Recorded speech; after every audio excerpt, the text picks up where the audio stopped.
some adjustments. Now, y'all know I always go live when they're in the middle of talking. I just like for you guys to hear all to see what we're talking about here. All the pregame discussion that's going on. Almost next fantasy draft. Here we go. We're back with Talking Preps, and Grice is that's the wrong thing. Grice is doing his fantasy draft as we speak. I'm getting going. You heard it. It's my pick. It's your pick. Who you going with, Grice? Man, I don't know, man. I like what's so hard to right looking. Bryce, you need a tight end. Pick a tight end. Y'all are stressed right now. Pick Cam. I'm not picking. I'm picking Hunter Henry. Should I go Hunter Henry or Rob Gronkowski? I don't know. Rob Gronkowski. Here we go.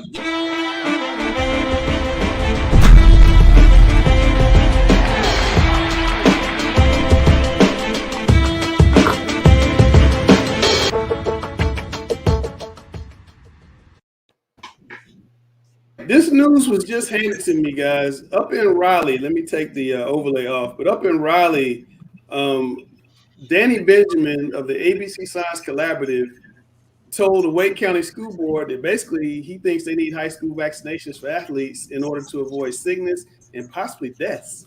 And Sam, I know you don't believe in the vaccine. I just want to get your reaction when you see something like this. Like, are they trying to say we're making it mandatory? What's the deal? No. He's saying that we need to vaccinate to avoid athletes getting sick or even dying because of the way I look at it. If you're fearful of someone in your family, or someone in your family is fearful, or yourself is fearful, and that's what makes you not afraid, go get it. There's zero chance I'll ever get a vaccination. Don't need it. I don't. I know y'all gonna be like, oh, flipping. Listen, if y'all get it, all the power to you.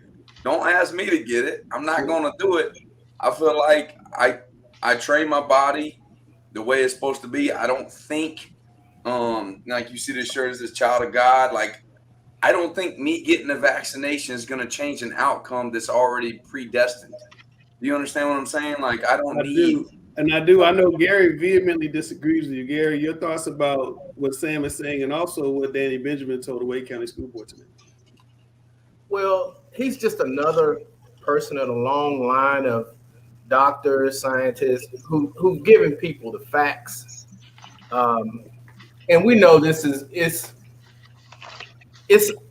it's driven by misinformation as to why we haven't reached the level of vaccinations that we need to be at. I think at this point, it's hard to change people's minds. We've tried to change Sam's mind, but it is what it is. And, I took the shot. Most people I know have taken the shot, and, I would hope more athletes would take the shot. But at this stage in the game, I think people's mind is made up one way or the other. I'm just so glad Dell's not on right now. I'm just like him shaking his head at me the whole deal. I mean, it's just. Nice. I think here's the thing, Gary. Do you get the flu shot every year? I get it every year. See, I'm a guy that never gets the flu shot, and I don't get the flu. The one time I got the flu shot about 10, 11 years ago, I got the flu. I was like, there's no way I'll ever do this ever again in my life. And I don't get the flu either because I get the shot every year. Yeah. But that's fine. That's what I'm saying. That's fine. But I'm just. All right. Well, we've had this argument quite a bit behind the scenes on text and on phone calls. But we got a new segment this week because Gary keeps writing these new segments. Who writes the show every week. So here we go with the rundown.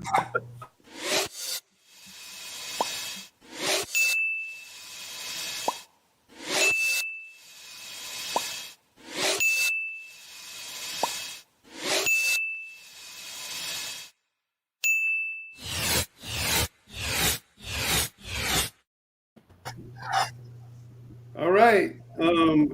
Alex, can NC State challenge Clemson in the ACC Coastal Division?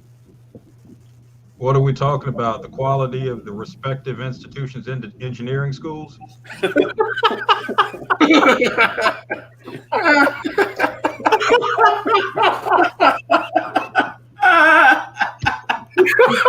I'll take that to be a no. Oh, that was one of Alex's best response.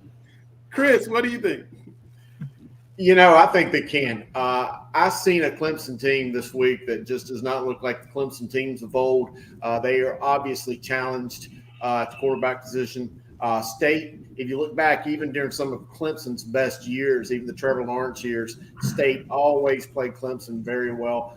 State's roster is vastly improved. I think it's a pretty good team. Now, am I going to sit here and say State's going to beat Clemson? Not a chance. But do I think they can play them tough? Yeah, I think they can. I don't think Clemson's what Clemson was, and I don't think the ACC is going to get a team in the Final Four either. So it's a weaker division. New year. Wow. All right, Gary, who wins the Coastal Division of the ACC? It's still up for grabs. You're not going to say who I thought you were going to say? Yeah, well, hey, what about your Carolina boys? All our chat. Hey, all I heard was Sam Howell and Carolina. I was not happy with 3 phases of the Carolina game the other night. One, the offensive line. You had a veteran offensive line returning, and they just got manhandled. But ACC offensive lines across the board didn't do very well. Florida State did do pretty well down in the second. Third, then the wide receivers, they couldn't get any separation. And then my pet peeve, more than anything in football, is tackling. They didn't tackle well. Maybe because it's game 1. A lot of teams don't tackle well the first game. But those 3 things worry me about Carolina. So I think Virginia Tech played a great game, but we know they go up and down. Miami's an up and down team. I just think it's wide open. Grice, who's going to win ACC Coastal?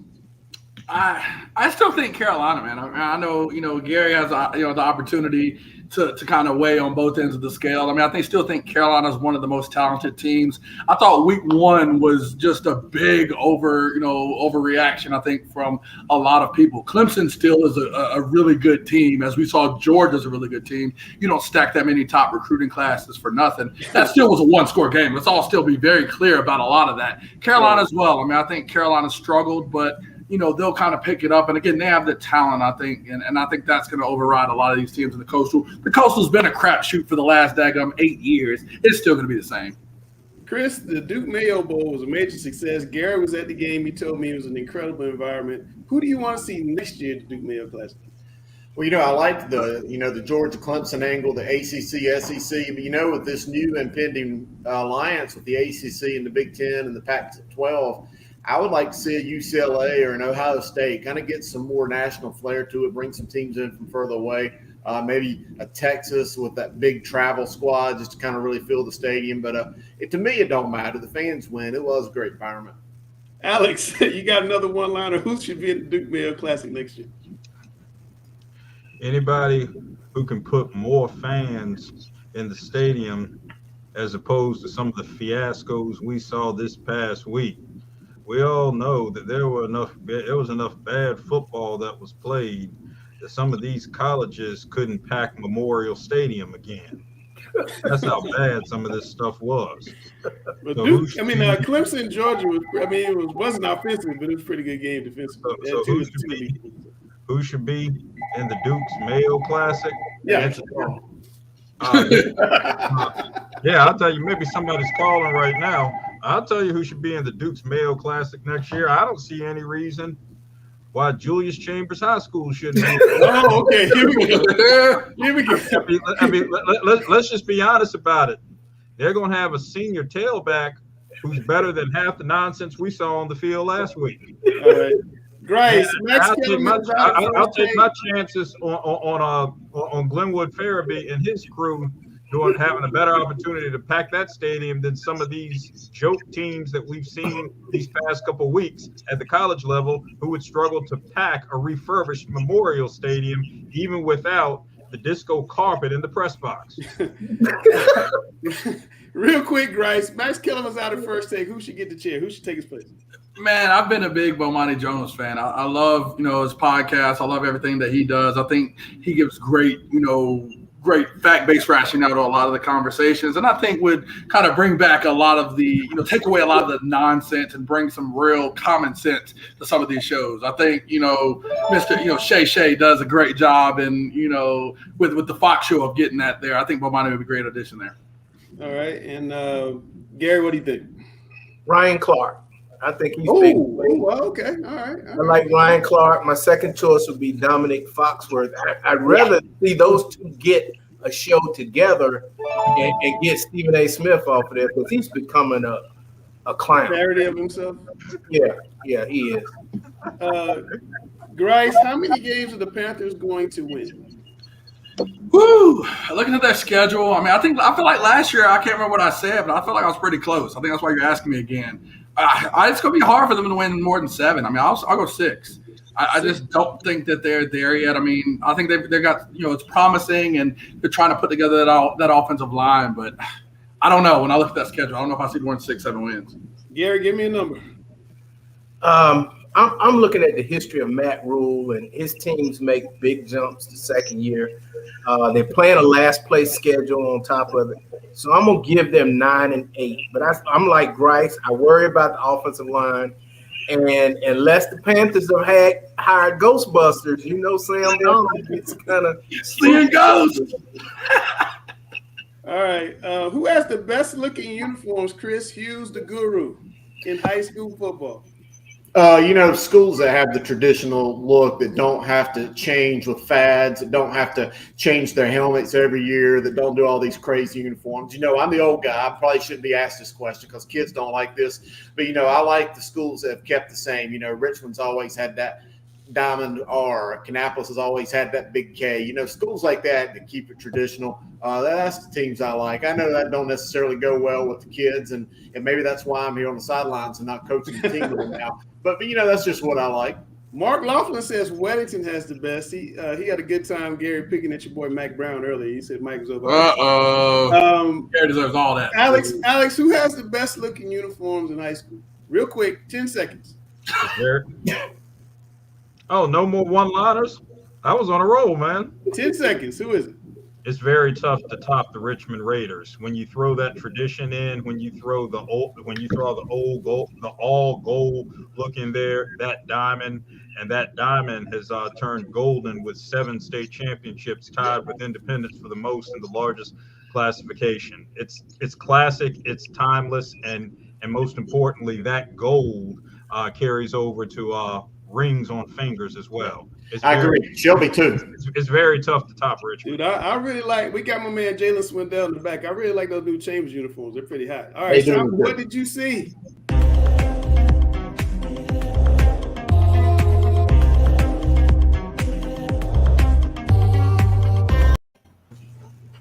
Alex was in Fuquay Marina. They got a big win. Everybody was dancing after the game. Alex got the interview with the coach post game. Here we go. 9 yards to go. And you basically put it in Connor's hands on that last drive. We said we're going to take that last drive. Let's take it to 6 minutes and let's go score and be gone. Let's get out of here. We wanted to actually wish our quarterback would have held it a little longer before he snapped it, but he did an amazing job tonight. Luke Toscano stepped in for Caden Castles and did an amazing job. It's hard to put this kind of offense on a quarterback that's had basically a week to practice it. And he did an amazing job. But yeah, we ain't got to line up in 5 wide and throw it all over the dang airport. So, hey, we're just going to run the ball and get that's what we do. It's what we feel comfortable with. Talk about Connor on that drive. Connor was amazing on that drive. He came to me before that. He said, I don't like it. So what do you not like? I don't like this score. Let's go do it. He wanted it. That's big time. I told him it's big time players stepped up big time situations and he did it. All right, over in Charlotte, Grice's team finally got on the field last week. Got a dub. Who was over that game? We had Tim Donnelly had to report from that game. Here we go. It was amazing. We all missed it. It was great to be out here. And talk about the COVID and how that affected everything. And you had it too, right? Oh, I didn't have COVID personally, but, it threw us off completely. But we came back strong. We did our thing. We got the win. So the slow start, we came out, hadn't played a game yet. They played 2 games, I think, before that. But we got it going right after that, got that touchdown, and then that's what set it up. So at halftime, I was cramping. Coach came up to me. He was like, we need you on defense. We need you to get back in there. I came back, first play, saw it. I baited the quarterback, came and scooped the pickup. Everybody was excited, and then that set the game up. Just talk about the COVID and how that just wrecked things for you guys early on with the season. So I was one of the people that caught COVID. I caught COVID 2 weeks ago when Myers Park and Butler played. And it was bad because we had multiple people with it. But we came back the next week. Everybody was prepared to get back right and back in shape. And that's what we did. How good was it to finally get out here and play, especially in front of your home fans? Oh, it was amazing. I told everybody to come out, show support, come watch us play our first home game, and then that's what everybody did. At the end of the day, you got to appreciate the chance just to play, especially through everything that we've been through and just missed opportunities. And then you start to get concerned about, from a competitive standpoint, you're like 2-3 weeks behind teams. So, and then playing Providence tonight and Coach Ward's club, I mean, that's a really good team, man. So to come out with a win is a huge blessing for us. Coach, just talk about this COVID thing. It seemed to have hit Mallard Creek harder than anybody, unfortunately. Heck, you talking about hit Mallard Creek, hit me, some of the coaches, and tons of players. So it's not fun at all, man. And it definitely makes you appreciate the opportunity to play. It definitely, I think we thought we were out of it, to be honest, just based off of the habit of going back to normal. And then when it hit, then it hit hard. All right, and the last one we read was Arthur Kell got a shot at Marvin Ridge last week. Marvin Ridge had been really hot, and Arthur Kell defensively did a number on him. Joshua Switzer had a big night tonight. What was it that you seemed to be in the right place at the right time a lot? I mean, I got to thank Coach Green for just putting me in the position, and then I mean, obviously I love my defensive line. Just always, if the quarterback's hurried, it helps the safety a lot, obviously. And then all my DBs, Jameer, come here, hey. All my DBs, they can't throw it to all my guys. We all there, we all there. Whole lot. Yes, sir. When they had that pick six against y'all just came and bounced right back again, didn't you? Yes, sir. We the captains, we got together there at halftime, and we talked to the team, and we essentially said, hey, it's one play. We're a better team. We know we're better. Just play how we know how to play. And then, I mean, we did as much as we could, and the team bought it. And I mean, I'm proud of the way we came out. Offensive line stepped it up second half. I mean, Jack had time. Jack, obviously, I can't speak on him. And, like, he played well. Jack Barker, all my receivers. Yes, sir. I loved it. Last week we had a couple of little issues on defense, and we went back and practiced last week and cleaned them up. And we just asked our kids that, we got to get better every week. And I thought we had a big improvement from last week to this week.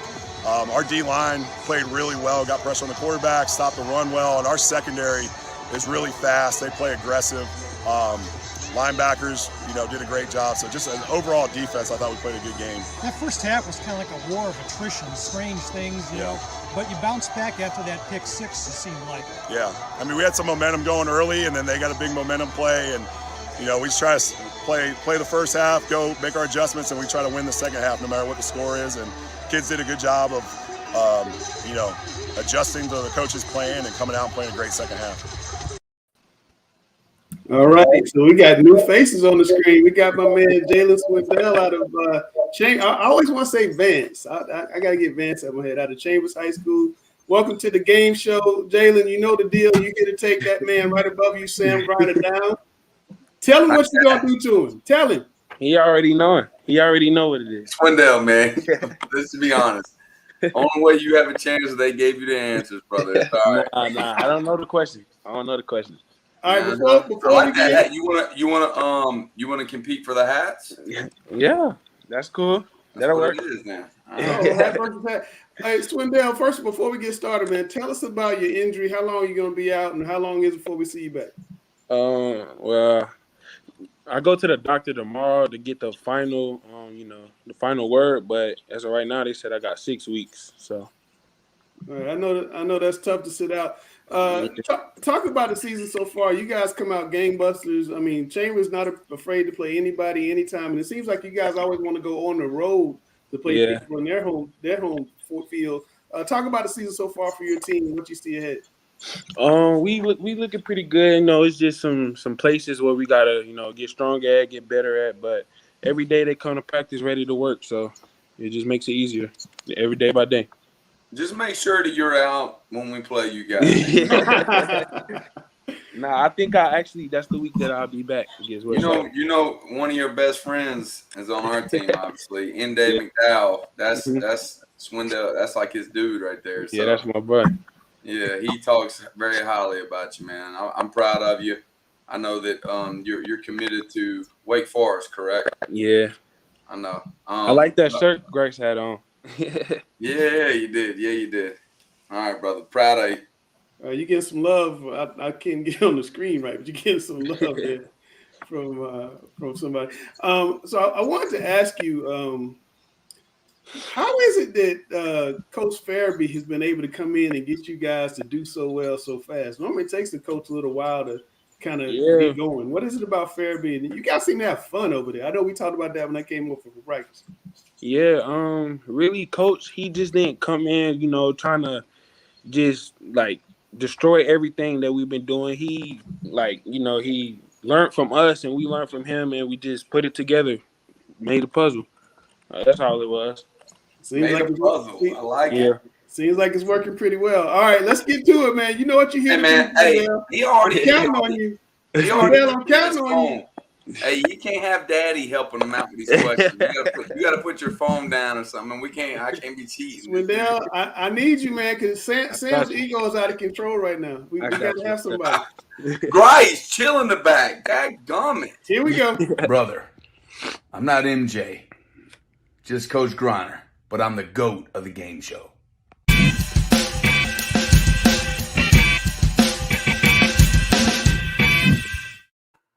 Oh God, that thing gets me every time. I'm like,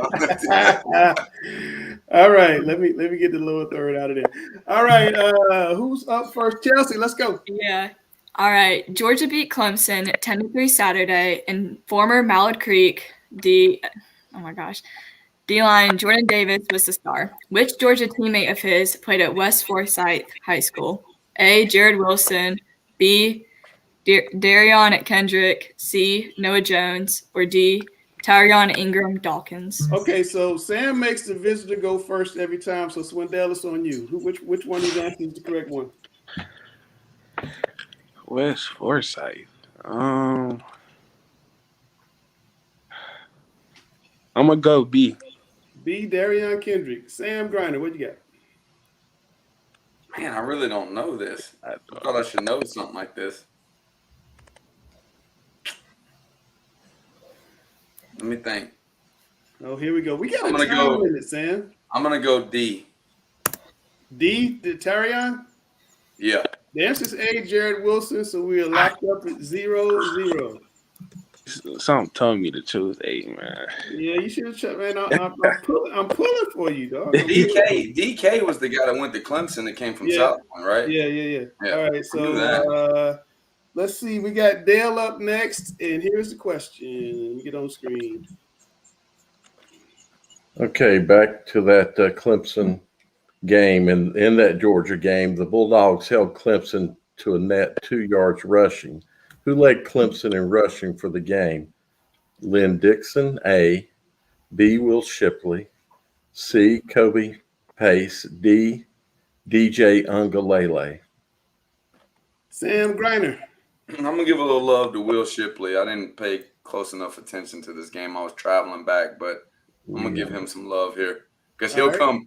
If I don't give him love, that sucker's going to be on our show the next week and giving me crap. This is true. Swindell, what you got? Yeah, I was going B. He took my answer. I was going B too. All right, the answer is Lynn Dixon. He ran one time for 10 yards. So we're still tied at 0-0. That was the 10 yards was the highest rusher? 10 yards was the highest rusher. And today the offensive coordinator came out and said he should have run the ball more, which is big. You mean like he had the longest rush in the game or he had the most yards rushing individually for anybody on Clemson's team. Oh, my Shipley God. second was 7. Chelsea, let's go. All right. 3 of these popular rappers appear on both Kanye West's new Donda album and on Drake's Certified Lover Boy. Which rapper only appears on one record? A. Jay-Z, B. Travis Scott, C. Lil Baby, or D. Playboi Carti. All right, Swindell, it's on you. I don't listen to Kanye West. That's that biblical stuff, baby. You better get right. These are both really good albums. I think I like Donda slightly more, but they're both really good albums. I'm going C. I'm going baby. Samuel, what you got? Definitely not going C. I'm going. Which rapper only appears on one record? Dale, you got to start getting that music out for Sam. Now, let me see here. So you're saying one of these four did not appear on Kanye's? One of these four did not appear on Kanye's record. I'm going to go with C as well. Definitely D, Playboy Cardi. So you know what, Langston? I think Cardi actually was on Kanye's. According to the release level, he was only on one. Uh-huh. All right, so wow. This is like the weirdest questions ever, man. Yeah. We're slacking on the questions today. No, we're doing pretty good. You guys are slacking on the answers. Dale. That's true. That's true. Dale. Yep. Which actor plays the popular Thor character in the Marvel Comics movie? A, Chris Hemsworth. B, Chris Evans. C, Liam Hemsworth. D, Chris Pratt. Samuel. I think it's D, but I'm gonna go with A. All right. Swindell, what you got? I was going A. That's your answer. You both got it right. It's Chris Hemsworth. But you gotta let him wait a second. He was about to change his answer. Nah, I was going A. That was my bad. I mean, he got it right. He's like, I was gonna go A, and then you were like, you got it right. Nah, I was going A. All right, so we are tied going into the last question, and Chelsea has our last question on the screen. Here we go. What is James St. Patrick's nickname on the show Power? A, Spirit, B, Nino, C, Blue, or D, Ghost? Swindell's on you. I'm going D. D for Ghost. What you got, Sam? Yeah, I'm gonna roll with Ghost too. So you just cheating, Sam. You just trying to get a tie. The only one I know is the white dude Ghost. That's the only one I know. It's not the white guy, it's the black guy. He is Ghost. The answer is Ghost. So you guys both have it correct. Okay. We have another tie, which is just insane. And the belt stays with me. So Swindell, you got to Swindell. Hold on. Swindell, the week of the West Charlotte game, you got to come back. Yeah, definitely. All right, the week of the West Charlotte game, because we got to see who's gonna win these hats. Well, Swindell ain't playing that week anyway, so it doesn't matter. Nah, that's the week I'll be back. Actually, no, that's dangerous, man. You need to You get a lot of love out there, Swindell. You get a lot of love from folks out there. Hey, it's good seeing you, man. Good seeing you too, Coach. Hey, thanks for coming on. Good luck, man. Come back quickly, all right? Yes, sir. Thank you. All right, man. Take care, sir. You too. That's my man, Jalen Swindell out of Chambers. You're trying to tell me Little Baby was on Kanye West's album. The new one, Little Baby. Yes, Little Baby. I thought it's like no cursing in that album. Baby. I thought there's no cursing in that album. I mean, they didn't. He had a one when Andre 3000 had cursing on it and they had to take it off, and apparently that was the best song on the album. All right, we have to go and find out what is on Gary Richmond's mind, and he's got a lot to talk about, so here we go.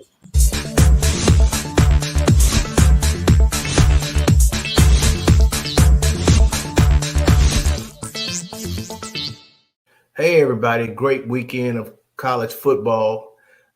Who had it worse, the ACC or the Pac-10? The dominant ACC powers, Clemson, Miami, Carolina, even Duke, lost games that they were expected to win. Maybe not Miami, but Miami didn't play well at all against the best team in the country. But the Pac-12 had it worse. They lost to some FCS teams. The only good thing about the Pac-12 is you had UCLA defeating LSU. Maybe the ACC and the Pac-12 need an alliance so somebody will watch them play, because right now they're still pretenders in college football. Sam Howell had the worst game probably of his career. Are his Heisman hopes over? I don't think so. There's still opportunities to play well. I think Carolina would need to go 10-2. He would have to have great games on national TV versus the likes of Miami, Notre Dame, FSU, Virginia. He needs to play lights out in those games and lead Carolina to the ACC championship and play well in the ACC championship. I think that's his only hope of regaining conversation in the Heisman competition.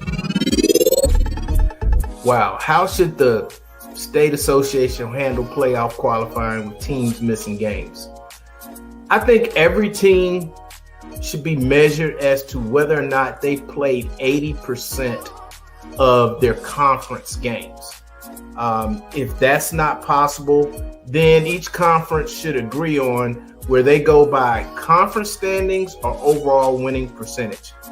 We've already had a ton of cancellations, and we're probably going to have some more. And so I think the state should give each high school conference the ability to set the standards for playoff qualifications. Should we have vaccine mandates for fans to attend high school games? Not at the present time. I don't think so.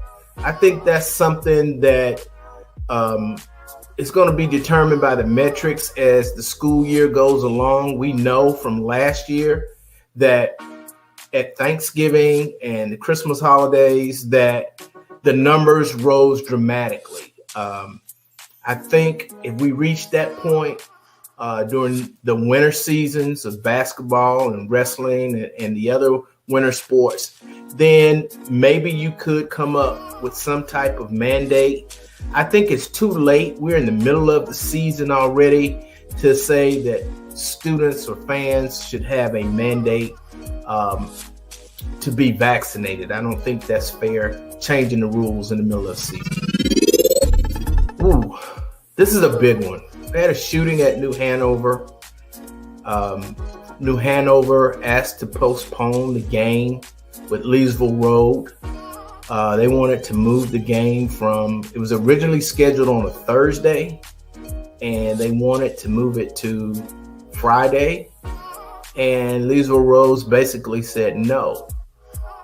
You have to put yourself in on both sides of the equation. The mental health of the kids at New Hanover is more important than any football game. At the same time, Leesville Road probably scheduled the game on a Thursday because Friday was a holiday. It's going to be hard to get officials on short notice. It's going to be hard to get people to work the concession stands on short notice, maybe even to get police security. I don't think it should have been called a forfeit, however. I just think that both teams should have been short a game. Should the opportunity arise to play it later in the year before the state playoffs, maybe they could have gotten the game in, but to call it a forfeit, I think would be insensitive on the part of Leesville. And then at the same time, I think New Hanover needs to understand if the kids' mental health is not going to be right on Thursday, what makes you think it's going to be right on Friday? That's only 24 hours later. So I think they should have come to some type of compromise, which seems that they haven't been able to yet. All right, so this week I interviewed class of 2022 quarterback Amir Mills-James from Southeast Raleigh. And with him being in the Cap 7 conference, he's a player I've seen play multiple times. I actually interviewed him last year with Chris on NC Preps. So this year he was one of the athletes who reached out to me for News and Observer. And to other athletes watching this, if you want to be featured on the show, my Twitter is @ChelseaSipple. Just send me a DM and I'd love to schedule an interview to talk to you. So yeah, he's a great kid and I'm glad I got to chat with him. That's pretty cool, Chelsea, and I'm enjoying watching you branch out and really talk to these athletes across the state. How has the conversations been? Do you find that these kids, these student athletes, are receptive and enjoying these interviews? Yeah, I mean, I think especially in times of COVID, any opportunity for exposure, they're so grateful for. So anytime I reach out to a kid or they reach out to me, we're both mutually, full going to schedule an interview and get them featured. Good deal.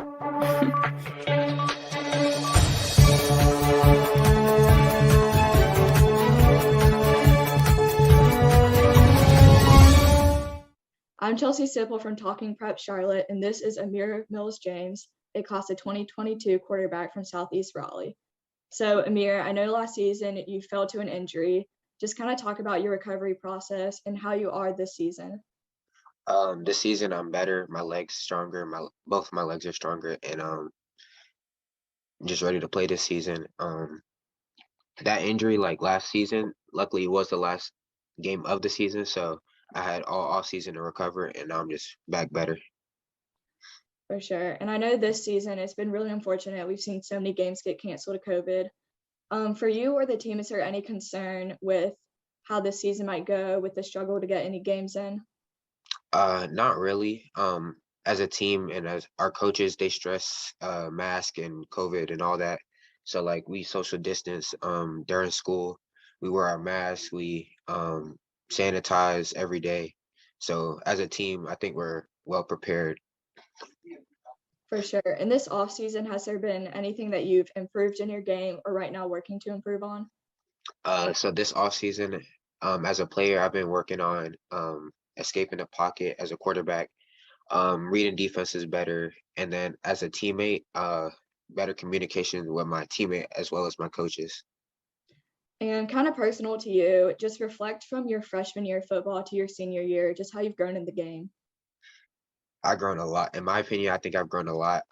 So I actually didn't play my freshman year. I played my sophomore year, and that was my first time ever playing high school football. So from that to now, I think I've improved a lot as a player and as a person. Awesome. And this being your senior year, and your final year with Southeast Raleigh, what's the expectation for football this year for your team? All the way. We trying to go all the way. So as seniors on the team, we want everything to go well for us. So we on the practice field, we do our best in the classroom, we do our best, so no issues or anything like that. So we want to go all the way, state championship. Awesome. Is there a team you're most looking forward to play this year? Looking forward to play everybody. I like that. And then what are some of your personal goals this year and could be for the team also? Personal goals. Well, like I said, going all the way, state championship, lead the league or lead the conference in passing yards, and just being a great athlete on and off the field. Awesome. And final question, what's your motivation for football to keep pushing and why? My family, of course, wanted to go to the next level. And then just my teammates and my coaches. As a quarterback, they depend on me to make the right plays. So yeah, I like that. Well, thank you so much for hopping on. I look forward to watching how Southeast Raleigh plays this season. And you too. Thank you. All right, great job, Chelsea. Amir's a very well-spoken guy, but I would expect nothing less from a guy that plays for Coach E.J. Campbell. They do a great job up there. Former Chambers guy, EJ. But anyway, Chelsea, great job. I look forward to talking to you next week. Dale, I got to ask, what are you cooking this week? So something I think Chelsea would eat. I guess the best thing to do is just look and see what's happening. It is stuff I did, so didn't buy it. Would you? Frank's Red Hot Sauce, Bragg's unfiltered raw apple cider vinegar. Let's do this.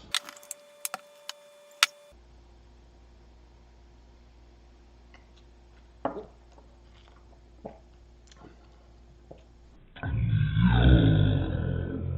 of the burgers will get this. That's my barbecue rub. Some of the burgers will get this because this is a little hotter. Then I'm going to put some maple smokehouse on it. I'll put it on both. We have in here some hardwoods.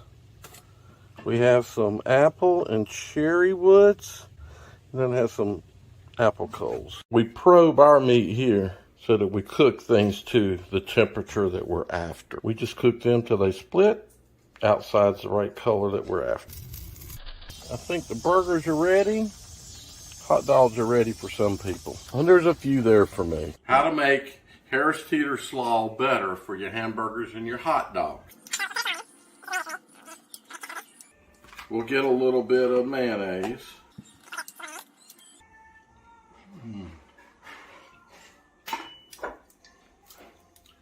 Bragg apple cider vinegar.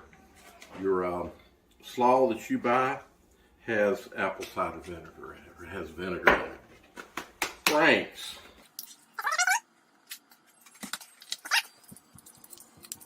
Looks about right. Let's give it a taste. Good. So how did we do? Let's find out. Always yummy. Mm-hmm. Those are delicious. The hamburger.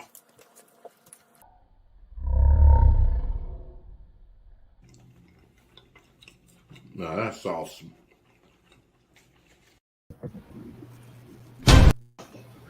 That dude's got to have heartburn. I'll eat that. Not the mayonnaise, but it looked good. I'm gonna bring him some Alka-Seltzer. Just. You see those guys at the game Saturday night racing down a jug of mayonnaise? Oh. All right, guys, we're going right into Mr. Football. No big.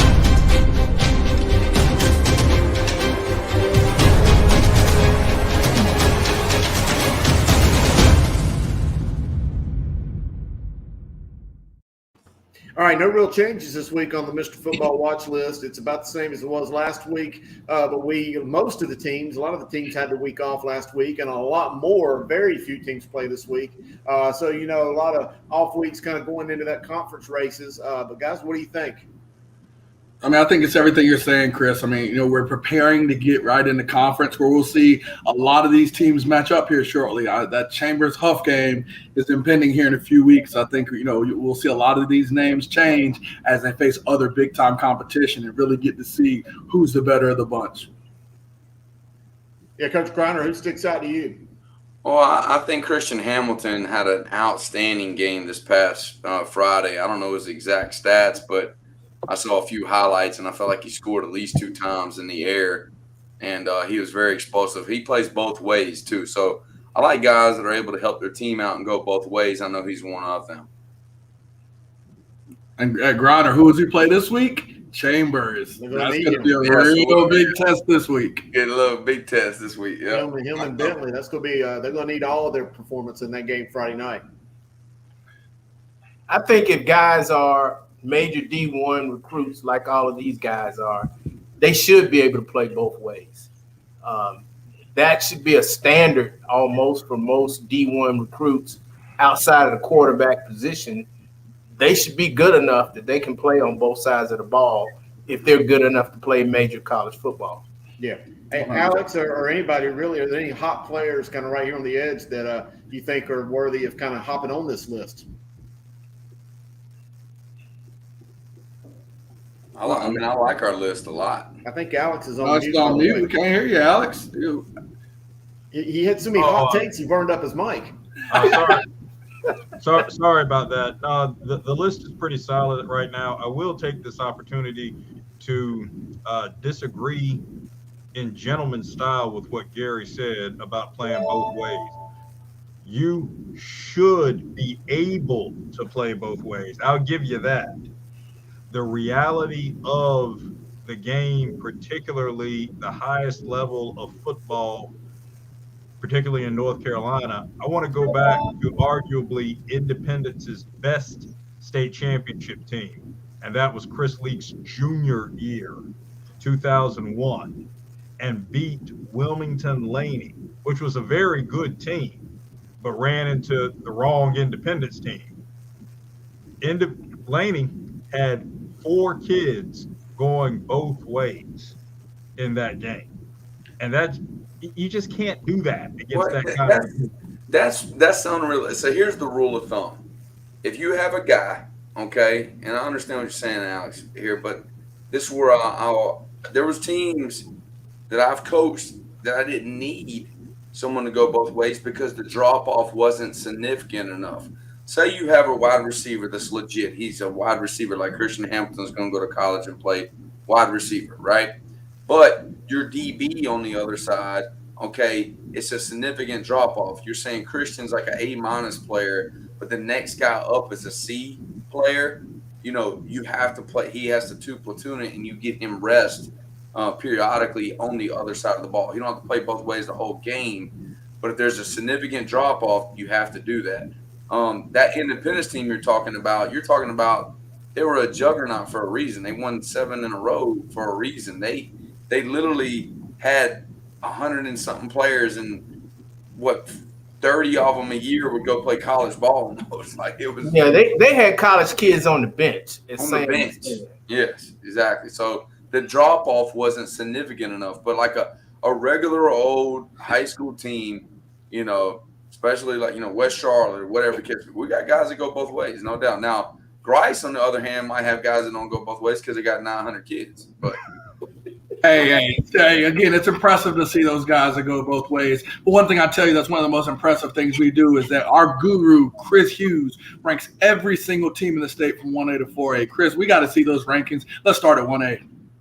All right, man, looking at the 1A, Eastern Randolph is staying atop. They got a big game Friday night going again against another big 3A school, Burlington Williams. That'll be a tall task in one of the state's most beautiful stadiums up there in Burlington. Tarboro right there. Mountain area has really had some blowout wins. They've really looked the part. Robbinsville, they've lost to Mountain Heritage, to Brevard last week. Mountain Heritage lost to Pisgah. A lot of these big 1A schools are losing to some big-time 2A, 3A powers. There you see Murphy in the mix. They've had a problem getting games. Thomasville is kind of lurking in shadows. We know what they're capable of doing. Look at the back half. Thomas Jefferson, Rosewood, Northside, Perquimans, Swain County. North Rowan had a big win, beating a good North Stanley team. That's good for them. Riverside and Martin capping out the top 15, and I think we'll move on up to the 2A rankings, guys. But there's some really good football that takes place down in that 1A. Yeah, I think you're starting to see with 1A, I mean, especially with some of the, the powers moving up to 2A, you're really starting to see that real cream of the crop, as we don't really see the rankings changing a lot there in that 1A. Looking forward here to see this 2A. Yeah, and Coach Griner, a lot of those guys do go both ways here in this 1A and even 2A. You see a lot of those guys just do not leave the field for 48 minutes. Reedsville, no surprise, number one. They're going to play Rockingham County this upcoming Saturday. Ooh. That was supposed to be this past week. Big rivalry game up there, crosstown rivals. Northeastern, they're looking for a game Friday. Somebody needs to bow up and go play them. They're even going to give you some travel money. Salisbury, they got South Rowan. Hendersonville, they are all kinds of good. I'm telling you, this Hendersonville team is legit. It was an overtime loss away from going to the championships last year. Shelby, we know what they're made of. Maiden, they had a week off. Burns, coming off that tough loss to Kings Mountain. Clinton's not played a lot of games yet. Washington's looking good. Wallace Rose Hill, they're looking for a game Friday. Whiteville, they're really strong. St. Paul's had a blowout win last night. First win of the season for them. First game of the year for them. Princeton, they're moving up quickly. Holmes had their first game of the season this past weekend as well. I think they're a really strong team, as is Kinston. Some good teams. Alex, as we've seen a lot of times this 2A and 1A even brackets seem to be dominated by Eastern teams. Well, yes, but the flip side of that is the bracketing is always interesting, but this year is a little different since we have predetermined conferences in terms of who's going east, who's going west, which can skew the deal. I mean, we all know that historically, when it comes down to it, we're talking Shelby and Reedsville on paper, and with good reason, and the data bears that out. So, but I think you can open it up a little more this year because of the predetermined deals, which will give some opportunities for teams in the eastern part of the state to make some more noise. Very excited about that Kinston team and the likes of two-way linemen. Speaking of going both ways, two-way lineman Nick Harvey III, who is number one academically in the Kinston High class of 2022, and is a major Power 5 level lineman recruit. So very excited about a young man like that and what he brings to the table academically, athletically, and otherwise. He participated in North Carolina Governor School in science this past summer. So quite a tip to the hat for Kinston High School right there and Eastern North Carolina football. All right. Good deal, Alex. I'll go into the third to the 3A. This is the third week in a row that we've had a different number one. We got to go back to it, Langston. I think we saw somebody. See, Grinder, you never get your respect. The first time you make it on the 3A, Langston clicks away immediately. Immediately. He didn't even want you to see it. No respect yet. That's how I feel. Guru, I had to point that out. The lack of Rodney Dangerfield level of disrespect my man Sam Grinder's getting. Guru, take it away. We got a new number 1 in 3A. Take it away. Yeah, man. For the third week in a row, essentially every week of the season, the number 1 team I've had ranked for 3A has gotten beat. That is not because they're slouches. They've just played aggressive 4A schedules. There you see Scotland County back in the number 1 spot. They got a big game coming up against Marlboro County. Lee County, they're number 2. Dudley Falls last week, they're number 3. Havelock 4. I would move Havelock up to number 1. They've got the talent to do so, but they haven't played since the first week of the season, so it's just hard to jump them up there. Jacksonville, again, they're right there on that precipice of getting up into that top echelon. Kings Mountain had that big win Friday against Burns. I think Kings Mountain isn't as far down the pecking order as I thought they were. Fayetteville 71st moving up. South Point, even with that loss to Hickory Ridge, looked really good. Crest are hanging in there. Wilson Hunt, big time season they're having. Northern Nash, a lot of good synergy coming out of that Nash County, Wilson County area.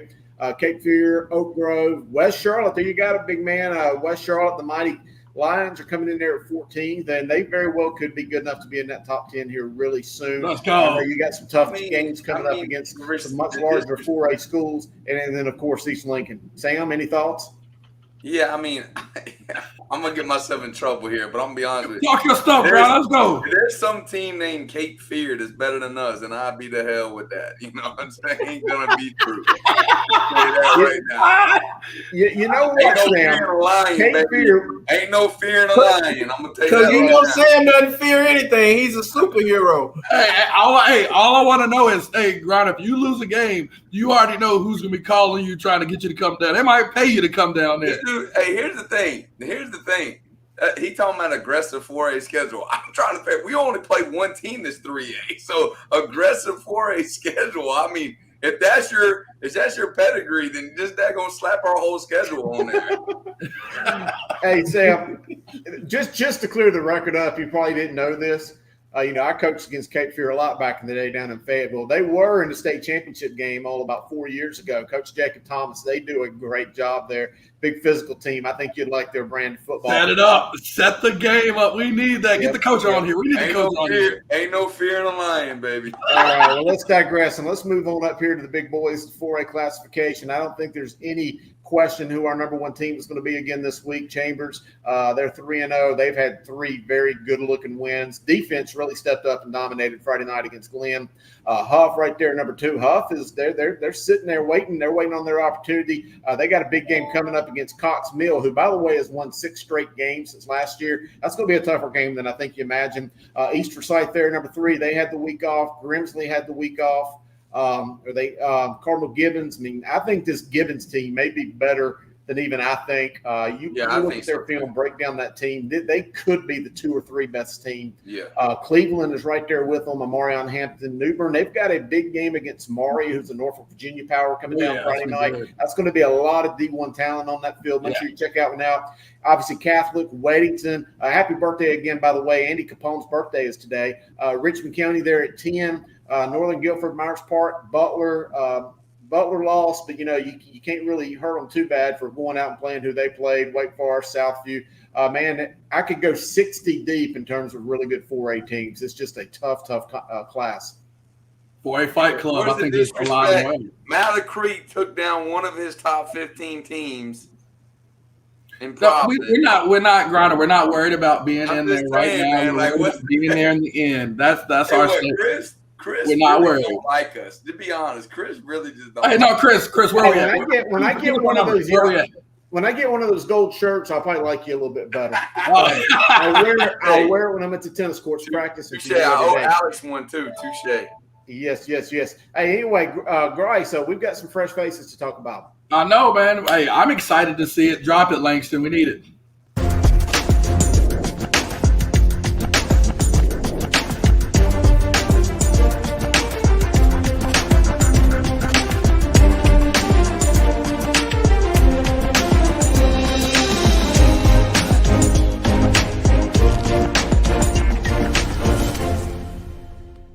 All right, Yeah, let's hit it up. This first guy's going to be Justice Dorsett, running back from Northmore High School. Those guys have been tearing it up. Here's some highlights against North Stokes. They also just dominated this week, just annihilating a really strong Elkin program. There you see him right there at the running back spot. Once he hits some daylight, he is gone, Grice. This guy has done nothing but score touchdowns all season long. He can throw, he can catch out of the backfield. Great looking player. He balled big time in the spring. That's kind of what got me looking at him, and he's continued that on here through this fall season, Grice. Oh, man, you put me onto him, Guru. And, I mean, one big thing I like about him is his versatility. I mean, it seems like, being able to catch out of the backfield, he's got a couple moves, but if he needs to stick his head down and really get forward to get some extra yards after contact, he seems completely willing to do so. And, again, Guru, you put me on a guy, I already know that they were talented, and this guy seems to be just that. So I'm excited to see what he can do for the rest of the year. Yeah, again, great looking running back there, Justice Dorsett, Northmore High School. The one thing that I really like about him is he may be a little undersized. He has that first gear, though. Once he hits there, he hits the hole and runs really quickly through it. And as a defensive player, you got to carry those guys down. And sometimes once a guy gets running north-south, downhill, it's hard to bring a guy down. So a great little talent there. Who's our next guy today, Grice? Yeah, this guy, is a fresh-faced kid I've coached in, youth football, but a guy that, wanted to show me that he's gotten a lot better and continued to perform well. So Dwayne Gissendenner out of Providence High School played, against us this past week. Providence was gracious enough to put us on the schedule last minute. This kid plays corner, and again, he's a guy that you can leave on an island if need be. He's got great speed, but also, as you see on the bottom, bumper there, he's a guy that can return kicks, as he had a 100-yard kickoff return this past week. Actually had a 77-yard touchdown on the offensive side of the ball. But one great thing with him as a corner, if he gets an interception, be prepared for this guy to be able to take it the next level. And I mean, he's going to be able to return one if you're not careful. But I like him just, even with game planning against him, you knew he's a guy that's always going to be right there with your receiver. He's physical enough, even though he's slightly undersized. He's physical enough to where he won't get dominated, but he has the speed to make sure he keeps up with any receiver and makes a play on the ball at any time. Yeah, as an offensive coach, Grice, you've got to account for defensive players, defensive backs, corners especially. In today's era of just throwing the ball around the field, if you've got a guy at the high school level that can essentially take half the field away, that's a real talent. Definitely. And then Providence and Coach Ward, those guys really make sure that they'll utilize whatever they can to help other guys, knowing and trusting that he's a guy they can place on an island and don't have to worry about any coverage breakdowns. Those Boaz brothers, that's proved to be an incredible athletic family. They have produced some great talent from the father on down. And this guy right here, Folger Boaz, doesn't seem to be any exception to that rule. Oh, my goodness. The coaches are just blessed to have such talent. Again, we had Jefferson. Now we have Folger. And the one thing I like about him in this offense is the continued efficiency. You see here 20 of 26 in the game on Friday, 319 yards. They allow these kids to make great decisions. A kid with a high football IQ like he has, you see he's getting the ball out of his hand, but he can stay in the pocket and take a hit because of his size while still delivering that pass for a touchdown. That's one thing you always look about these kids, want about these kids. Are they gun shy when they're in the pocket? Yeah, as you can see here, has the confidence also to get out of the pocket. And if you're not accounting for him in the run game, he's going to make you pay as he did here. So great looking kid. When I saw the last name, you already understand the caliber and the quality of the player he's going to be. The tape completely reflects that. And I look forward to seeing whatever it is he chooses to do. As I think you told me, he's a great baseball player. So whichever avenue he's going to go, I think he's going to be really successful. Yeah, and you can tell by those clips, he's a left-handed quarterback. That's always a little unique, a little different, but he really slings that ball, and he is a gunslinger of a baseball player as well. So he's got an insanely bright future. Hey, we've got a guy now from Mooresville coming up. Jawarn Howell had 196 yards, 3 touchdowns Friday, got a 3.5 GPA. I think that's always the most telling stat to highlight. Look at this guy, Grice. I mean, Mooresville running back. Are we, any of us surprised? Coach Nixon and Coach Haberkamp, the running back coach up there, they always seem to have a guy that can tote the rock. You had Glenwood Robinson last year, that was the head of the running back crew. Now Howell takes that same mantle against some top talent, having 196 yards and 3 touchdowns. I'm not surprised. I mean, all Mooresville seems to do is churn out running backs. Again, you see the size, 6 foot 195. I don't see too many scat backs in their stable. They seem to have these big bruising backs that have the speed and then also can attack whenever need be. So I'm excited to see, again, another Mooresville running back that's going to have great success and, see what he can do. But I love how they highlight the GPA. This kid is able to be a true student athlete while he's big and bruising on Friday nights. He's got his head in the books on Saturdays. Man, and you're right about one thing. Mooresville has always had big-time backs. Back when I was in school, they had a guy named Monty Knox that was really good. Corey Alexander that went to South Carolina. Mooresville has produced some incredible backs in the day, and I'm sure this guy hasn't fallen far from that running back tree they've got out there somewhere behind that stadium. But, man, that was some great-looking fresh faces tonight. Oh, I'm excited to see what we come up with next. I mean, again, having this full season now, felt like by the time we started the season last year and highlighting fresh faces, it was over. I'm ready to see some other guys emerge from out of the darkness of the state and see what guys are ready to take on the next stage. All right, that was a great segment, Grice. Oh yeah, always love fresh faces, and that's one of my favorite segments because we get to highlight some kids, especially like with the guy we played with Gissendanner, somebody you're sitting there watching film on, and it's like, hey man, this is a really good football player, and it's cool that we were able to highlight those guys. Absolutely. All right, wait a minute. So I think, I'll tell you, Langston always complains about us being heavy on this show. This is the fastest segment and guaranteed not the reason why we're usually getting off here too late. So let's go to 60 Seconds with Chris. Hello, pro football fans. Welcome to another week of high school football. It's week 4 now, so you've got 60 seconds for Chris. I'm going to give it to you hard and heavy. Got a lot of game balls to give away this week, so that's going to take up the bulk of it. As you see, I'm sitting here in the office this week. I'm not out in the pool. I'm not by the pool. But either way, you're still going to get 60 seconds from me. So let's go ahead and give it to you. By the way, before I start, I still want to give some thoughts and prayers to everyone affected over at Mount Tabor High School, at New Hanover High School. Even though that necessarily didn't happen to football players, you know that those teams are still coping with the tragedy and the trauma of that happening in their school. So for me, I want to throw it out there to them. We're still thinking about you. Anyway, Gurus game balls, got a lot to do, so we're going to start the clock, and we're off. All right, Lucas Lenholt, quarterback at Myers Park High School. He had another big win in their victory over Reagan Friday night. I don't think that young man's had a bad game yet. Given running back Donovan Shepard, you probably could count on 2 hands how many running backs have gone into Raider Stadium and put about 200 yards against the Raiders, but he did it in their big win Friday night. North Rowan receiver Amari MacArthur, 272 yards on 5 catches. That's 17th in the state for game yardage. That's a county record. Man, you deserve a Guru's game ball. Justice Dorsett, Northmore running back, they had a big 49-14 win over Elkin. 230 yards rushing, 320-some yards total offense, several touchdowns, big-time performance, game ball Justice. Henderson quarterback Gavin Gosnell, he's a baller. You know that. Got more quarterbacks on the list. How about Folger Boaz, East Surrey, big time. I think my clock's about to go down. Let's not forget about those big uglies as well at Salisbury High School. Salisbury defensive lineman Nick Hall, he's a baller. He's a monster. He had that big performance, winning the defensive player of the game against in the state championship game against St. Paul's.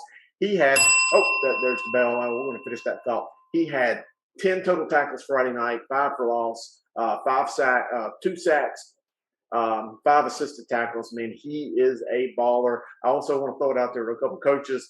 Cox Mill coach Sean Baker had a big win on the road against York County, 17-14. About his team, Cox Mill, they have won 6 straight games dating back to last year. They got a big one Friday night. And also Weddington coach Andy Capone. Happy birthday, coach. You're getting a game ball. Your team's also 3-0. For 60 seconds with Chris, I'm the Guru. We'll catch you next time.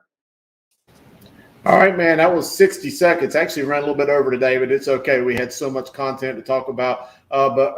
Man, we got the Grices right, so let's hit it. Oh, that's right. We don't have the music. I should have read that. Wow. See how Langston does me, Griner? You see? That's so sad, man. That's terrible, man. Believe it or not, during that segment, I was on the phone trying to put together a game for Northeastern up in Elizabeth City. Nobody wants to play them, and they're willing to give gate money, travel to you. It don't matter. Nobody's willing to play them. But anyway, we got our games of the week starting this week. You see it right there at the top. Hickory Ridge at Chambers, big time game. I think Hickory Ridge has a chance. Just call me crazy, but I think they do. Mallard Creek's going down to Gaffney. Wake Forest to Cardinal Gibbons. That's a big time game. Maury at New Bern mentioned that one. Weddington at AK. Myers Park going down to Atlanta to play Buford. Grimsley at Pinecrest. And am I supposed to stop? I'm not sure. And Huff at Cox Mill. I mentioned that one. Mountain Heritage at Hendersonville. Hillside at Rollsville. Those are some big time games. Any thoughts on those? Well, it's funny. Jupiter Wilson. I'm more excited about Hickory Ridge versus Julius Chambers JV game Thursday night. Now, I think that'll be a super competitive game. You know how Julius Chambers calls ourselves the money team. Well, Jupiter Wilson calls his JV team the collection team. So we're going to find out what happens there. That's going to be exciting. All right. Hey, let's go to our game of the week.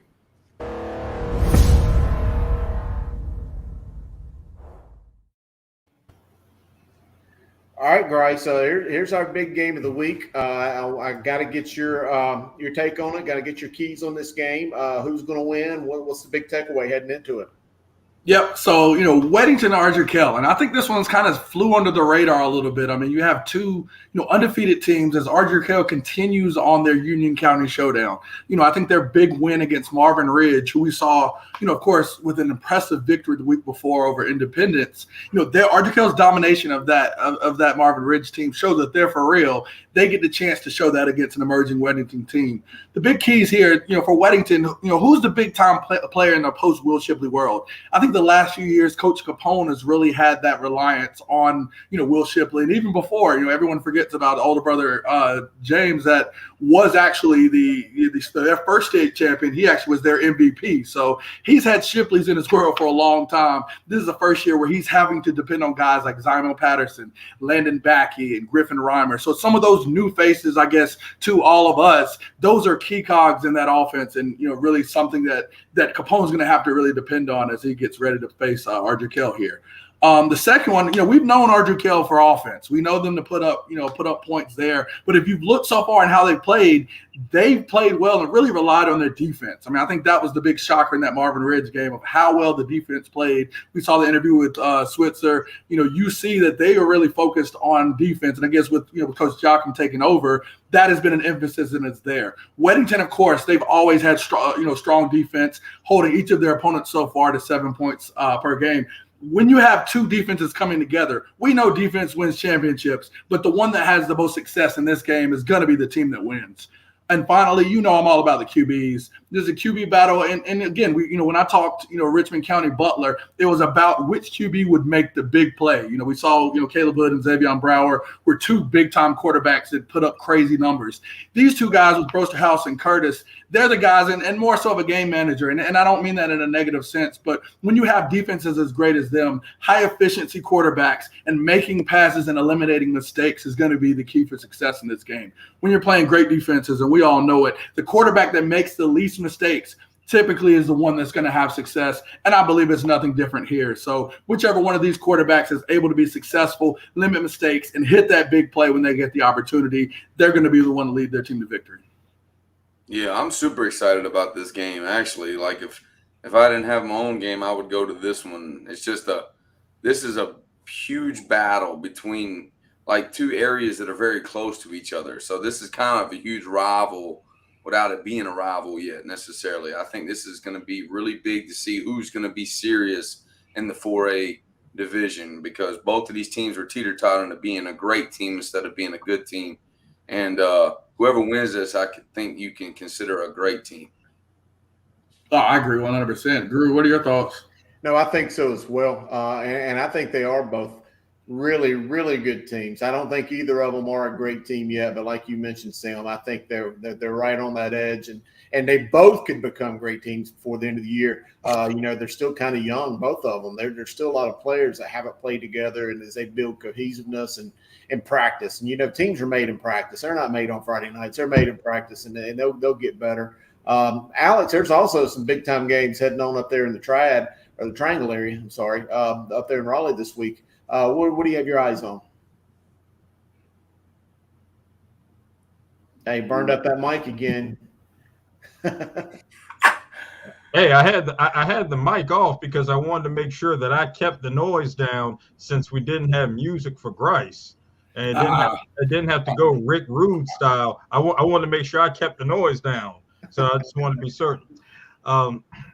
1401 Edwards Mill Road, Raleigh, North Carolina 27607. That would be the home of Cardinal Gibbons High School, welcoming the Wake Forest Cougars this Friday. You think the Fires for this aren't stoked?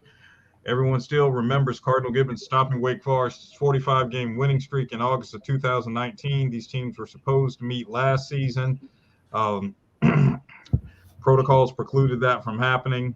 So obviously the Fires are stoked for this one. Look for the Irresistible Force and the Immovable Object kind of deal to go head-to-head with two of the premier programs in the Greater Triangle area. Cardinal Gibbons coming off last week's win at Richmond County, which gave Crusaders head coach Stephen Wright his 100th career win. A tremendous opportunity here for someone like Cardinal Gibbons defensive coordinator Nick Drew to add yet another distinguishing carrot to his already impressive resume, which includes 2 wins over Richmond County and a win over Scotland County and a win over Wake Forest. So great opportunities abound all the way around. This is the game of the week. I agree. It is certainly a big one. It's one of 2 that I wrote about in tomorrow's paper. Grice, you know what time it is. It's time for Grice's Gems. Let's get it.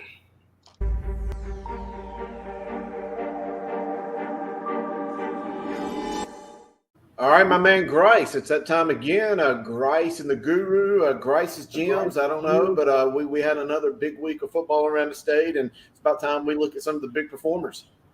Oh, definitely. And I mean, we're starting to get in that point where we're starting to see who these teams really are. And as we see, we have some guys here that have had some big performances for some top teams in the area. So we'll first start here with Tanner Ballou here of Northwest Guilford. You see here a high percentage passing, 24-34, 365 yards and 4 touchdowns in a big 41-21 win over Winston-Salem Reynolds. It's a big performance there by a big-time quarterback. And again, in that 3-6 area, we're starting to see some of the emergence of some good quarterbacks here. I mean, we know, of course, about Barnett. We now see Tanner really putting up some big numbers in that area as well, trying to join the likes of some of the elite in that area. Grice, I was breaking down some of the film in Northwest, and they had that big blowout loss to East Forsyth in week 1, but have since blown out everyone since then, and he has looked really good. And I think this Northwest Viking team is a really good team. Ballou is an exceptional quarterback, great arm strength, good accuracy. I think that just seeing how strong this Northwest team is, also, and I know this ain't about East Forsyth, but I think it further strengthens how good that East team is. There's a lot of talent in the triad. I agree. And again, I was about to say, losing in blowout fashion to East Forsyth doesn't seem as bad anymore when you look at that Rollsville score and see East Forsyth really rolling there. So again, able to bring that team back on track, a big performance there, getting, off the schneid against Winston-Salem Reynolds. Got to have him as a Grices Gem. This next guy here, again, is of no surprise. I don't know if, he's had a bad game yet this year. I mean, Lucas Lenovo, of course, of Myers Park. You see 22 of 27, 354 yards with 4 total touchdowns, splitting them between 2 pass and 2 rushing touchdowns in the win over Reagan.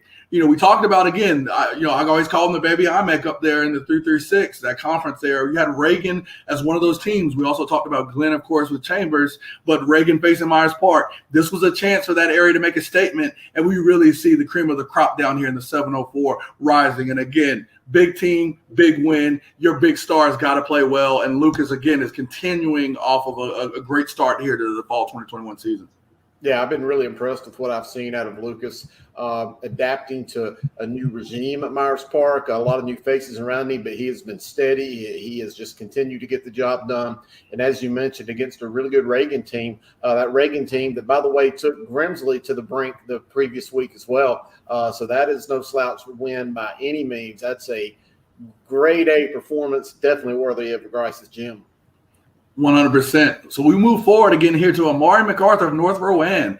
You see those big numbers, 5 catches for 272. Yes, 272 yards, 3 touchdowns in a 36-32 win over North Stanley. Chris, I've got it here. Those numbers, once they become official, but, at 272, that ranks 17th all time in North Carolina public school history and shatters the Rowan County record. So, again, I won't say shattered because the previous number was 264. But, again, that wasn't until 2014. So, a big performance here by Amari MacArthur and a big win. And as you can see, over North Stanley, he was a defining factor. And, again, we got to highlight him here as a Grices Gym. So 5 big catches over here in the game. Well, I've seen him at about 140 already just in those 2 receptions. So that's a big night by him and North Rowan. Obviously, being a Rowan guy myself, that's some great competition. North went out and, they beat a 3A South Rowan team last week, beat a North Stanley team that's now a 2A. And North Stanley has just owned North Rowan the previous couple of years. Even in games that I thought North was better, they've just had their number. And for him to come out and have that big performance, and that is an enormous win for that program. Great job there from MacArthur. Yep, and let's bring it back to the 4A here. As we talk, I was able to, of course, talk to Coach Till last week. He mentioned after a big win against Butler, he had to get right back on a short week to play Cardinal Gibbons. We see, of course, they had a tough time with the run here with Donovan Shepard. We have as a Grices Gym, 34 carries, 178 yards, 2 touchdowns, and a big win over Richmond Senior, which we knew was going to be tough for them. But, grew 34 carries. We don't see too many backs with 34 carries in a game anymore in high school. You really don't, and against a tough team like Richmond as well. Yeah, that is quite the performance. I had a chance to watch this game streamed live, and there you see him right there in the all-white. Look at him. Look at the vision, just kind of slicing his way through the Raider team. And Richmond is always known for having those big linebackers and those guys being able to play the field sideline to sideline. And for him to have that vision and elusiveness to get in there. And let's just watch him right here out in the open. Nope. Yeah. Oh, wow. The wheel ride out there to the goal line, the end zone. Great opportunity to showcase him there against such a good team. But that seems to be all that Gibbons does is play big-time teams, and those guys just continue to elevate their performance each week. Yeah, and again, you see, it seems like he's getting better every week. Again, we know they played Chambers in week 1, played them tough. We see right there they have another big win against a tough opponent in Richmond County. So a performance like that is definitely worthy of a Grices Gym. I wish Griner was here on the screen with us, man. He acts like I don't highlight defensive players. Well, when you have a defensive performance like this by Hudson Staley in the Pine Lake Prep, he's got to get a Grices Gym. So here we've got 24 tackles. 24 tackles, I said, 2 forced fumbles, and an onside kick recovery in Thursday's 20-8 win over Bessemer City. We know Bessemer City, likes to kind of pack it in and play a more traditional or old school type of offense. So when you have a situation like that where I call phone booth football, linebacker play is going to be vital in securing the win. Wow, look at him right there at that Mike linebacker position, wearing number 44. Is that a tough number or what for football? That is one. There he goes right through the A-gap and boom, brings down the runner. That's some very solid linebacker play. I can just tell right there in 2 clips of him. Look at him. There's no hesitation with that first step. He sees ball, gets ball. That's a good-looking football player. 100%. And again, when you have a team like this with a run-heavy attack, this linebacker has no fear of a pass drop or no even thought of a potential pass here. And again, you see him all leaning forward, ready to fit the run, make big plays against a team that's going to play some in-your-face football. You see there was one of the forced fumbles that was able to help his team get a victory and hold Bessemer City to 8 points on Thursday.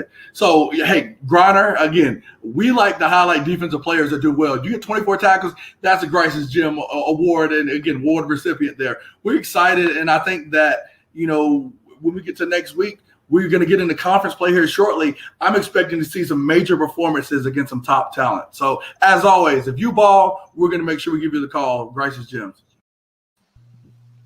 Man, if you ball, you're going to get the call. Grinder, they got some defensive duty this week, man. 24 tackles is pretty impressive. My favorite one was on that third down when he Very, very impressive. So we brought Coach Grinder in this segment because I actually got some requests for you in this segment.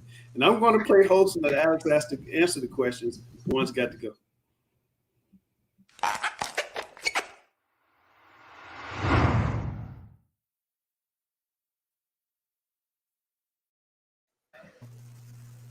Up first, book types. We'll go top to bottom on these questions.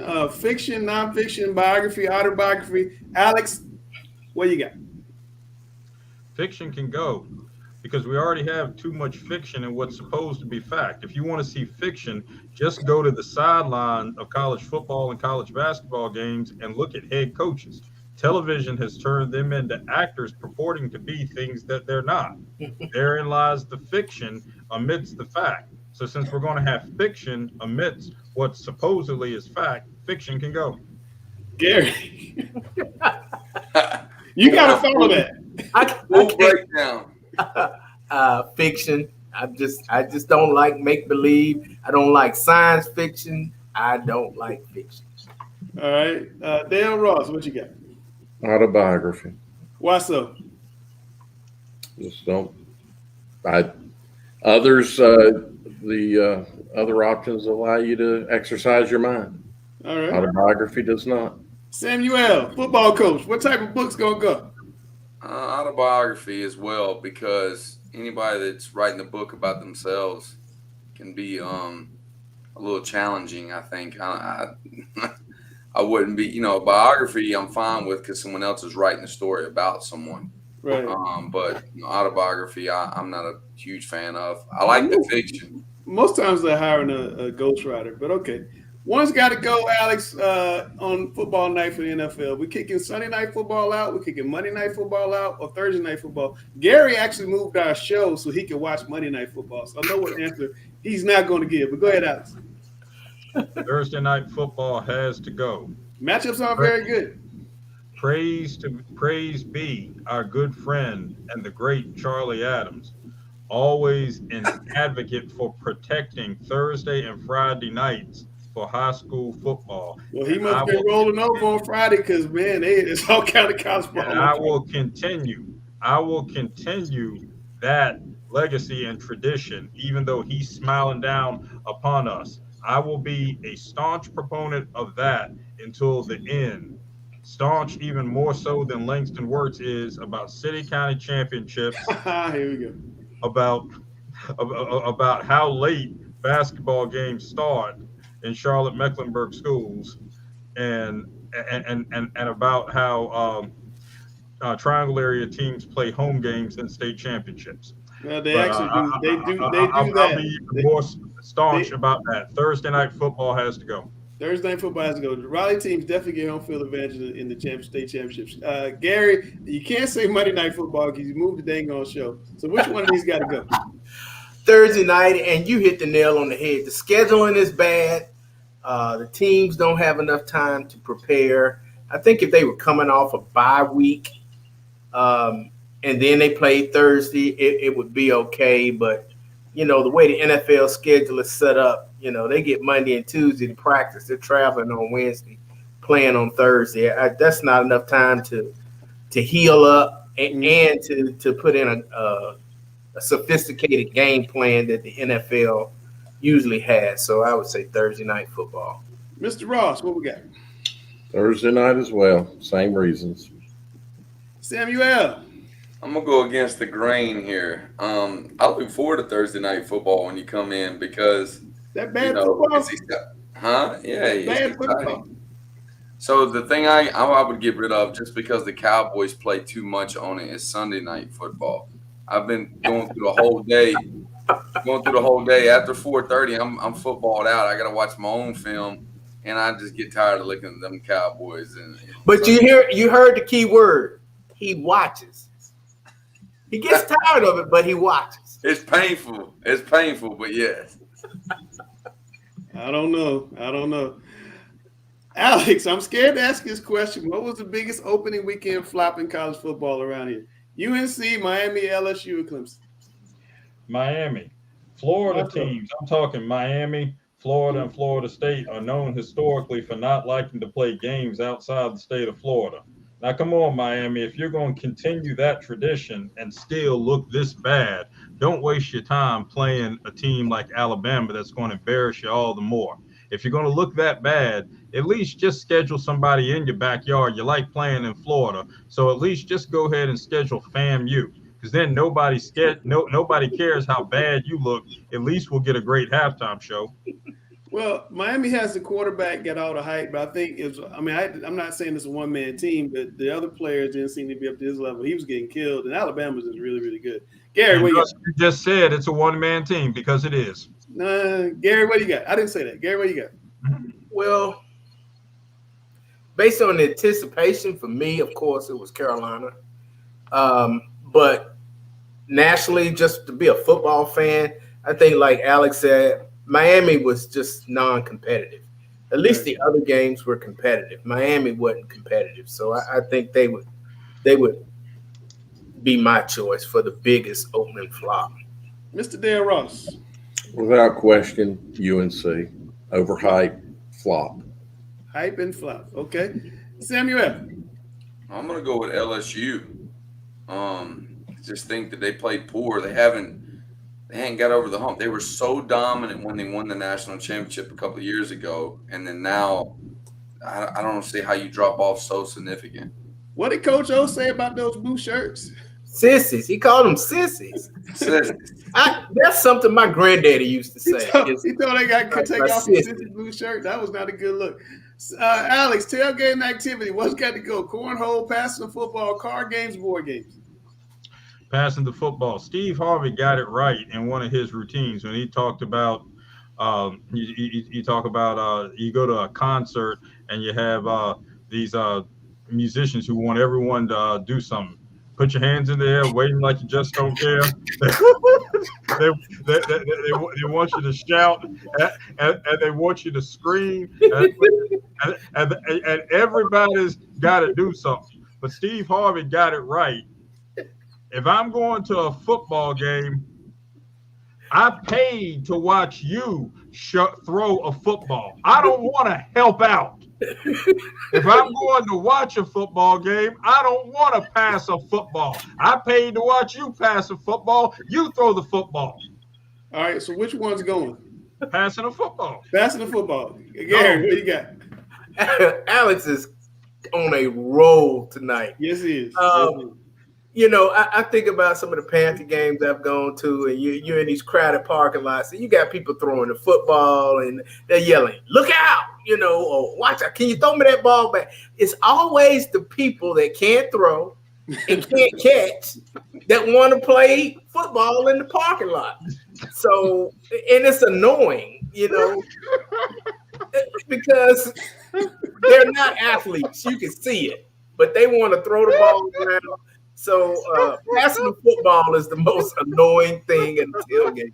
Damn. Passing the football. How many real football players do you see pass footballs at a tailgate? It's always, like Gary said, people that don't play. All right. Samuel. I don't understand. Like, I've never even seen someone play card games at a tailgating thing. So that's got to go. Like, card games? Passing the football. I have seen card games. I've not seen cornhole. Oh, I've seen some major spades games. I hadn't seen cornhole. That was. What about board games? You see people playing what, checkers or something like that? What do you see? I hadn't seen that either. Yeah, see, one of them. I don't go to a lot of tailgates. Alex, what video game has to go? Call of Duty, Madden NFL, NBA 2K, or Fortnite? And don't say the middle two because my kids will kill you.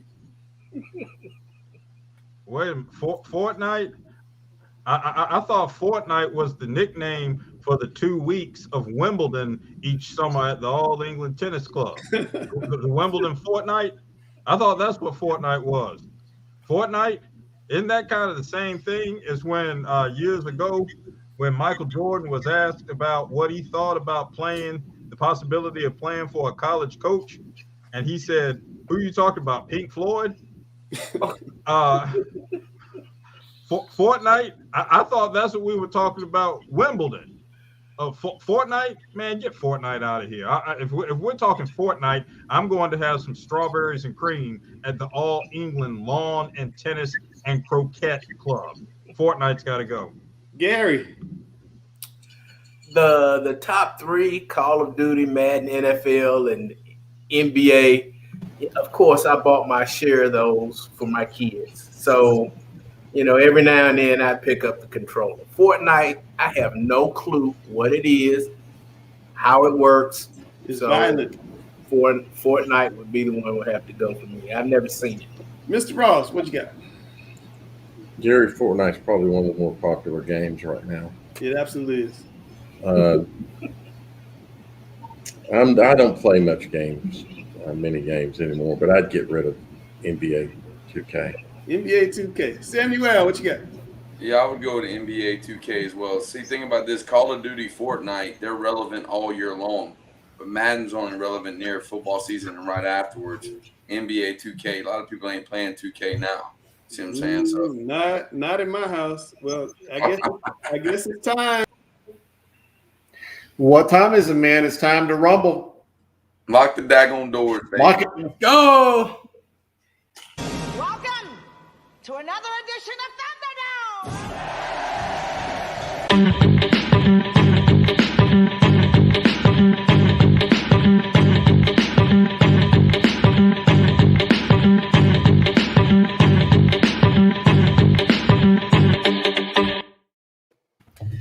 All right, man, it's time to get it on. But hey, before we get started, Langston won't be too mad at me. I got to break some news. This phone has been burning up all day.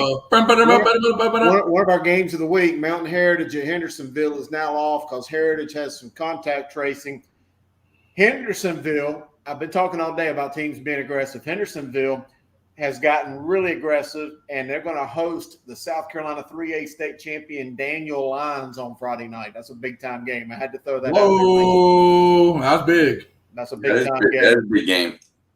So anyway, it's time to get this coach versus coach going on. My favorite segment of the show by far, where you two guys are just going to go at it. I don't remember who went first. Who wants to go first this week? I go first. That's fine. All right. Yeah, I'll defer the second half. I'll defer. All right. Here we go. Coach versus coach. Question number one: how to determine playoff qualifiers if COVID forces you to miss conference games? You know, I think you need to play a minimum of 3 conference games, and then you can judge anything off of those 3 and then your overall record.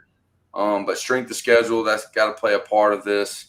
I just think that if you're someone that missed 5 conference games, you shouldn't be able to make it.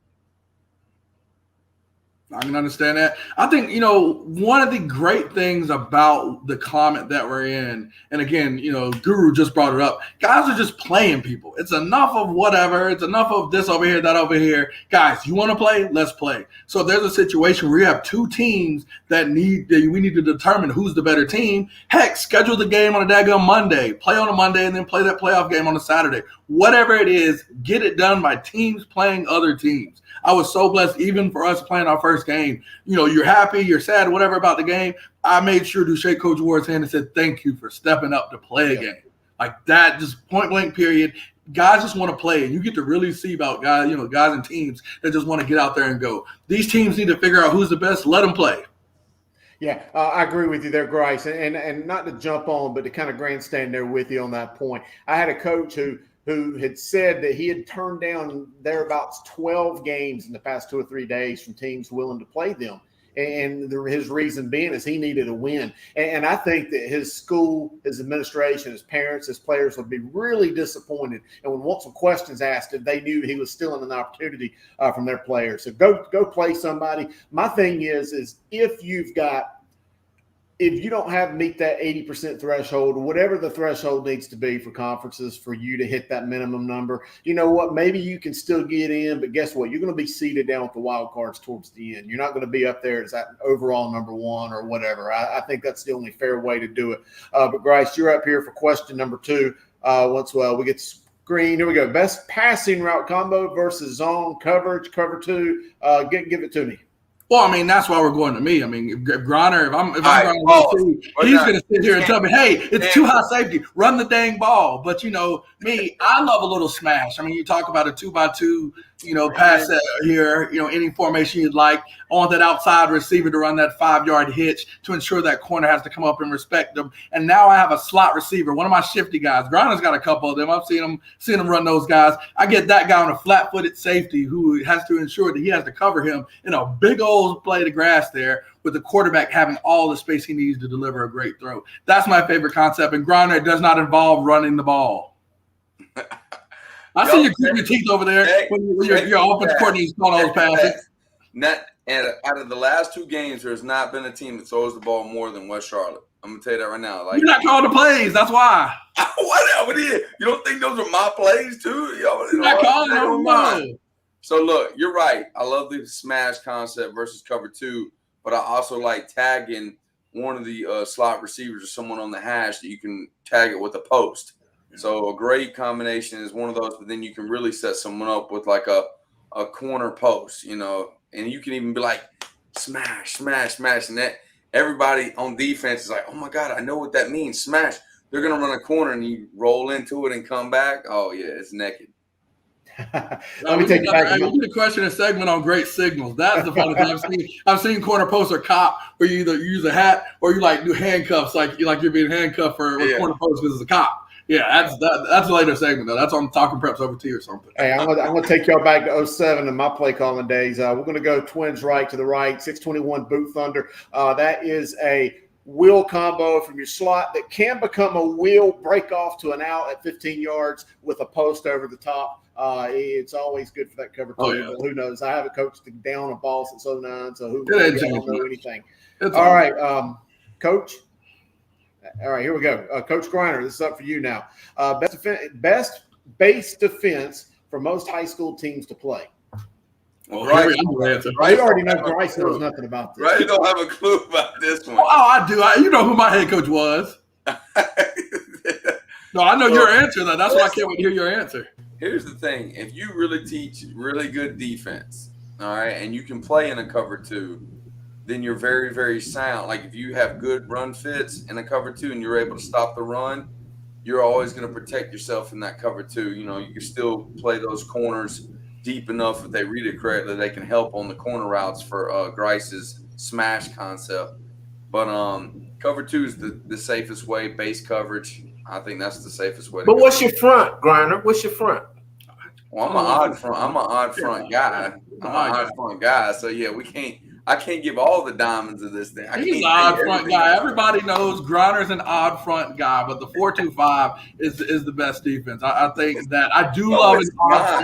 But the funny thing is, Griner, is that so many people, like I go back and think about it, so many people, even in our conference, play an odd front that it's almost as much as the 4-2-5. Like 4 or 5 years ago, you were really one of the only guys out here that loved the odd fronts. Now Iowa State and all these other people, they've made it switch such the norm, and it's like the air raid. It's the hot thing on defense. So all your buddies out here running it. So the 4-2-5 is a dang breath of fresh air.